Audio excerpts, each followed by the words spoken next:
ঠিক আছে। এই কারণে তো একজন লোক মারা গেল কালকে, 2 দিন হলো।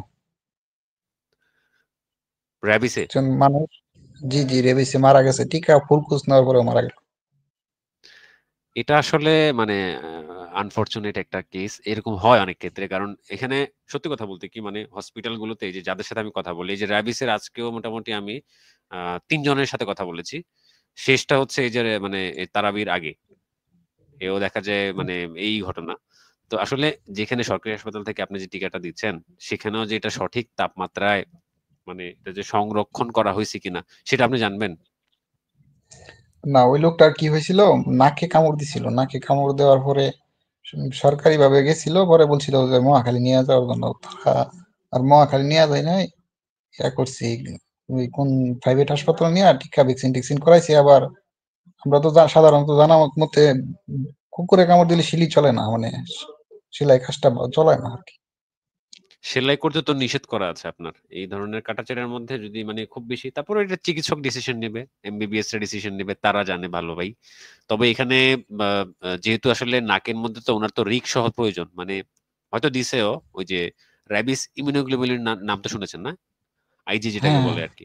ওইটা সহ দিতে হয়। মানে এই ধরনের বড় ক্যাটেগরি 3 তে যেগুলা পড়ে একদম হাড়গোড় সহ ইয়ে করে ফেলে বা দেখা যায় অনেক বড় ক্ষত হয়ে যায় তখন কিন্তু রিক দিতে হয়। মানে র‍্যাবিস ইমিউনোগ্লোবুলিন। সেটা হচ্ছে ওই যেই জায়গাটা ক্ষত হয় সেখানের হ্যাঁ, চারপাশে দেয়। আর বাকি যেটা থাকে সেটা আপনার মাংসে দিয়ে দেয়। খুব বেশি ক্ষত জি, হলে আরকি। আর সাথে তো এই যে ভ্যাকসিন তো দিতেই হয়। রিগ একবার দিলেই হয় আরকি। তো এটা আসলে খুবই দুঃখজনক। শুনে খুব খারাপ লাগলো যে এরকম একটা ঘটনা ঘটে গেছে। আর আরেকটা ব্যাপার কি মানে একটা আছে যে পায়ে যদি আপনার কামড় দেয় বা আঁচড় দেয়, এটা যদি জলাতঙ্কে আক্রান্ত হয়, এটা দেখা যায় এরকম ইনকিউবেশন পিরিয়ড মানে যেই ইয়ের পিরিয়ডটা। আর আপনি যেহেতু ভেটেরিনারি লাইনে আছেন, আপনি অনেক আমার চেয়ে হয়তো ভালো জানতে পারেন এই বিষয়গুলো। যে এটা তো আসলে মানে মগজে আসতে এই যে নার্ভ হয়ে দেখা যায় যে মগজে আসতে অনেক সময় নেয়। কিন্তু যখন ঘাড়ে বা হচ্ছে মুখে ইয়েটা পড়ে, তো সেই ক্ষেত্রে কিন্তু ব্রেইন খুব কাছে। তাই না? ইনকিউবেশন জি, জি। পিরিয়ডটা আমরা খুবই আমরা তো কম হয়। যে আমরা মাঝে মাঝে পাই তো, ওই যে গরুরে যখন কামড় দেয় না খেয়ে, তখন আপনার ভ্যাকসিন কাজ করে না, কোলাইতে পারে না। আপনার 15 দিনের মধ্যে হ্যাঁ, ধরেলা, 10 দিন এমনের মধ্যে ধরেলা, বেশিরভাগ সময় ধরে 18 দিনের মধ্যে বা 17 দিনের মধ্যে ধরেলা।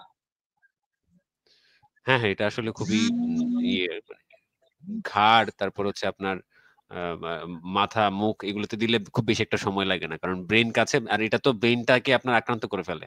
একদম জম্বির মতো হয়ে যায়। এরকম আমরা অনেক ছবি দেখছি না ছোটবেলা? যে জম্বি একটা মানুষ একটা হুম, মানুষকে কামড়ায়। র‍্যাবিসটা তো অনেকটা এরকমই। ঠিক না? আপনি তো ব্রেইনের কন্ট্রোল হারায় ফেলবেন যখন এটা হয়ে যাবে। এই আরকি। তো যাই হোক ভালো লাগছে। মানে আমি এম আ এটা বলি যে আমি আমার কথাটা বলার পরে আমি রেফারেন্স দেওয়ার পরে ব্যাপারটা বিশ্বাস করবেন না। আপনি প্রয়োজনে আরো ২ এক জায়গায় যাচাই করেন, অসুবিধা নাই। এটা আপনার লাইফ ভাই, আপনার ব্যাপার। তো এখন আপনি যেহেতু যাচাই করছেন, আপনি তো এখন রিসিওর যে আপনি মানে নিশ্চিত।